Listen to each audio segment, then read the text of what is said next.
eu sou a professora Ana Caroline e vou lecionar a disciplina de arte para o 5º ano do Colégio Emaús.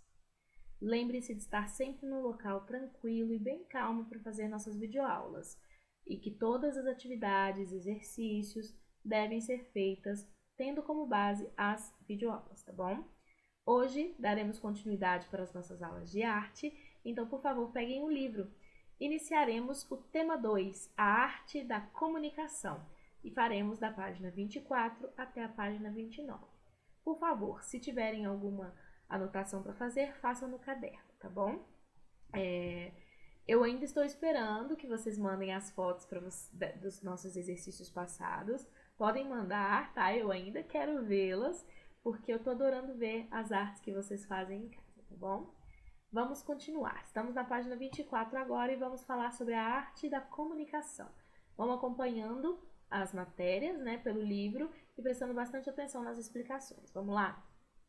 Veremos ao longo deste tema que podemos transmitir ideias, emoções e opiniões por meio das diferentes formas e linguagens de manifestação artística, seja por meio de sons, sinais visuais, expressões faciais, movimentos corporais, palavras e etc. A arte nos permite expressar e comunicar o que pensamos e sentimos.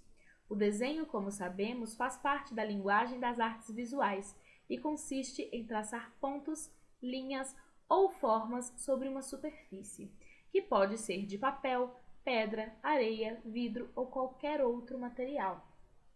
Gente, eu gosto muito dessa frase de que a arte nos permite expressar e comunicar o que pensamos e aquilo que sentimos.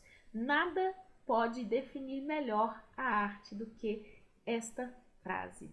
Tudo que nós fazemos de artístico, e muitas pessoas falam, ai professora, mas eu não sou artista. E na verdade a gente é sim, todo mundo tem essa alma de artista. Pode ser que você não tenha refinado o seu talento, né? Pode ser que você não consiga fazer um desenho como esse que está do lado. Eu também não consigo, mas tudo que a gente faz é artístico. Às vezes você faz uma letra linda e isso é artístico, isso expressa aquele momento. É um momento que você estava concentrado, que você estava tranquilo e aí saiu aquela letra maravilhosa. Eu, por exemplo, adoro desenhar, vocês sabem disso. Mas não é todos os dias que eu desenho, sabia? Eu preciso estar muito calma, muito tranquila, eu preciso estar inspirada. E isso é por causa desta frase, né? Ela permite comunicar aquilo que pensamos e aquilo que sentimos. Se eu estou me sentindo meio para baixo, se eu estou me sentindo triste, eu não consigo desenhar, eu não consigo fazer arte. O paulistano Vicky Muniz, por exemplo, utiliza tipos de material incomuns em seus desenhos. Nas imagens apresentadas nesta página, ele usou açúcar sobre papel preto para criar as figuras da série fotográfica Crianças de Açúcar.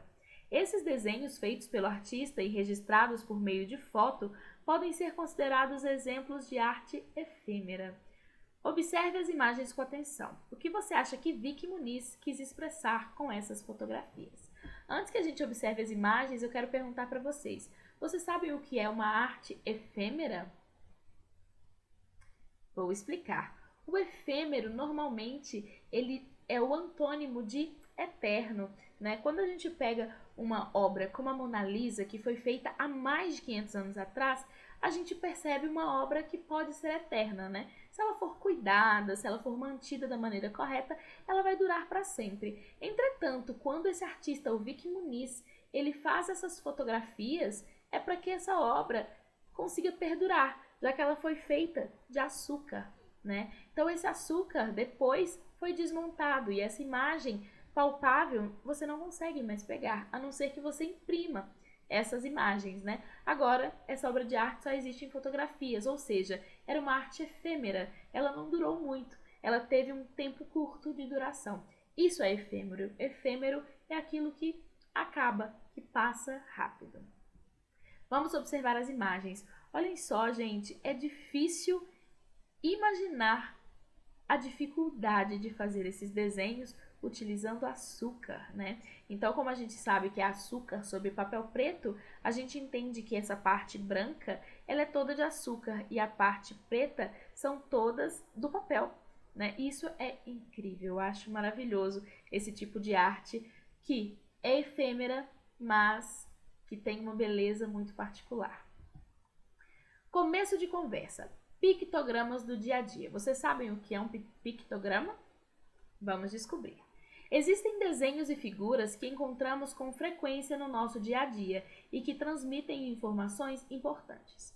Muitos destes símbolos costumam ser utilizados no mundo todo com a mesma finalidade, mas podem apresentar variações de acordo com o país. Observe alguns deles nesta página. Depois a gente vai vê-los mais aprofundadamente. Esses símbolos são chamados de pictogramas. Nos Jogos Olímpicos, por exemplo, são criados desenhos que representam as modalidades esportivas que serão disputadas pelos atletas. Outro exemplo é a sinalização de emergência dos edifícios e também algumas placas de trânsito. Os pictogramas são criados de acordo com alguns dos princípios do desenho universal, informações de fácil entendimento, com o uso de símbolos e de linguagem simples e intuitiva, para que possa ser compreendido de forma imediata. É importante que seja facilmente compreendido até mesmo pela pessoa que nunca viu aquela placa. Por exemplo, esta primeira placa que temos aí, temos um cigarro e um corte. É objetivo, sabemos, mesmo que ninguém tenha nos contado, que não se pode fumar naquele local, já que temos um cigarro cortado, né? A cor vermelha é muito séria. Você sabe o que significa cada um desses símbolos? Não? Então vamos descobrir agora. Vamos começar com estes. Estes 3 são pictogramas de acessibilidade, ou seja, ele trata sobre acessibilidade de pessoas com algum tipo de deficiência.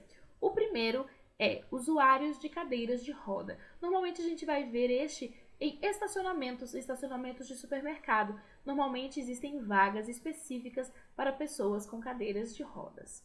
O segundo são pessoas com deficiência visual. Então, normalmente também vão estar em um local específico para elas. E surdos. Nessa parte, nós temos um pictograma que indica que há pessoas surdas na área, pessoas que não escutam. Estes são os pictogramas de emergência, ou seja, eles são muito importantes, eles precisam ser lidos com certa rapidez. O primeiro é saída de emergência. Pensem, se você está num local e começa um incêndio e um pictograma como esse, na verdade ele é bem conhecido, né? Todas as saídas de emergência utilizam este pictograma, porque ele é facilmente reconhecível e as pessoas conseguem chegar a essa saída de emergência com muito mais rapidez se essa saída de emergência estiver bem sinalizada em qualquer local. O segundo é proibido usar o elevador em caso de incêndio. Então, teve um incêndio, desça de escadas, não utilize o elevador. Se você vir, né, este pictograma, é isso que ele significa. Se começar um incêndio, desça ou suba, né? Tecnicamente é melhor descer, de escada. Não utilize o elevador. E o terceiro é primeiros socorros. Então, normalmente, esse pictograma vai estar na frente de um ambulatório, né? De um local onde existem enfermeiros ou médicos que podem prestar primeiros socorros para pessoas que se machucaram ou estão se sentindo mal. Estes pictogramas são de higiene, limpeza e segurança. O primeiro, como já dito anteriormente, é o proibido fumar neste local. Não se pode fumar neste local em hipótese alguma. O segundo, a gente já conhece, né? É o local de descarte de lixo reciclável. Essa é a imagem que nós temos sobre reciclagem, né?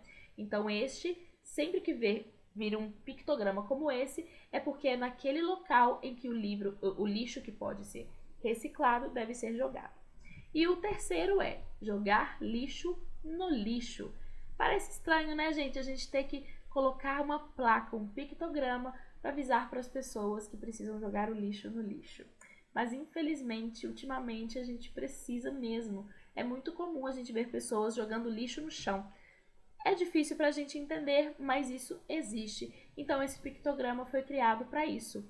Quando virem esse pictograma, joguem lixo no lixo. Há uma lixeira por perto. Guarde e jogue na hora que encontrar. E esses são os pictogramas que a gente citou no texto, né? Que são os dos Jogos Olímpicos, neste caso, os do Rio 2016. Né? No Rio de Janeiro, houve uma Olimpíada em 2016 e criaram-se estes pictogramas. Então, o primeiro é remo. Então, onde havia esse pictograma, as pessoas sabiam que haveria competições de remo.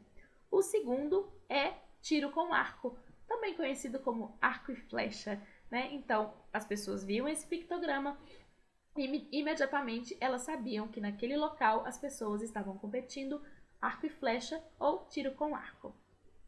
E o terceiro é futebol. Então, este pictograma estava em todos os locais, todos os estádios onde haveriam competições de futebol no dia. Pensem num estádio híbrido, né, que pode ter mais de uma competição. Por exemplo, um que tenha atletismo, salto em distância.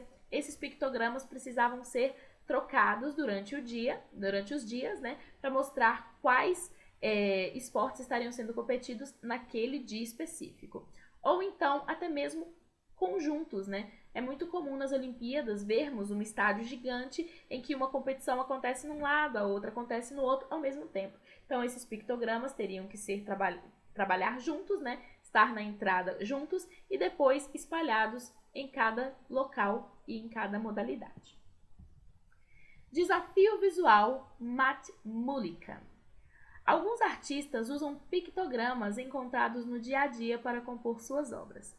Um exemplo é a obra do estadunidense venezuelano Matt Mullican. Não sei. Eu nunca ouvi o nome dele, somente li, então eu não sei se é Mullican ou Mullican. Para criar suas composições, ele amplia o tamanho dos símbolos, experimenta diferentes cores, altera e inventa formas. Olhem só esta obra que está aqui, né? Vocês têm ela em tamanho maior no livro, então acho melhor vocês olharem lá na página 26. Nós temos várias placas e temos vários tipos de obras diferentes, parecem que foram vários autores que fizeram cada uma dessas partes, na verdade, foi somente Matt Mullican. No primeiro, temos um homem, né? Você é realista, você observa, você vê um homem realmente. No segundo, já temos traços mais soltos, né? Não há uma coloração, apenas o desenho vazado, né, de fora. O segundo é ainda mais riscos, né? Somente aquele risquinho que a gente já se acostuma a fazer. O quarto, a mesma coisa. Agora, do quinto em diante, nós mudamos bastante e ali está uma linguagem claramente pictográfica, né? Esta pessoa que é uma bolinha para a cabeça e esse corpo dessa maneira é muito usado em pictografia. No próximo, nós temos uma desconstrução deste corpo humano. Nós temos o corpo se separando das pernas, subindo, a cabeça descendo, né? E no próximo, nós só temos um corpo e uma cabeça. E no outro nós temos 4 cabeças. Olha só, é isso que é a arte, né? Nos causar esse estranhamento, olhar e pensar, nossa, por que ninguém nunca tinha pensado nisso? Observe alguns exemplos nesta página e converse com os colegas e o professor sobre as questões. Não podemos conversar com os colegas, mas vamos refletir sobre essas questões. Você consegue identificar os pictogramas utilizados nas obras de Matt Mullican? Quais deles você costuma ver no seu dia a dia e em que situações? Bom, observe, né, neste painel azul que nós temos alguns que são bem reconhecíveis. Nós temos, por exemplo, este que é uma câmera de filmagem que normalmente é utilizado para indicar para as pessoas que está havendo uma filmagem de um filme ou de um jornal ou algo do tipo. O que está embaixo, nós temos uma câmera fotográfica. Esse pictograma é muito comum em celulares, né? Que a gente tem aquele ícone para a gente clicar para ir para a câmera. O de baixo é de mensagem, olhem só. O de cima é um telefone. O que está do lado do telefone são 2 pessoas, que normalmente a gente consegue ver esses pictogramas em portas de banheiro, né? Sempre a mulher com a saia para o banheiro feminino e o homem para o banheiro masculino. Nós temos também um garfo e uma faca para indicar restaurantes. Temos esse mundo, né, que normalmente é para a internet e assim por diante. Os pictogramas aqui são bem reconhecidos. Experimento artístico, letras e batatas. As letras do nosso alfabeto, assim como os pictogramas, podem ser desenhadas de diferentes maneiras. Podemos desenhar letras grossas ou finas, traçá-las com linhas arredondadas ou retas, unificadas ou soltas, entre outras variações. Esses diferentes tipos de letras são chamados de fonte ou tipologia.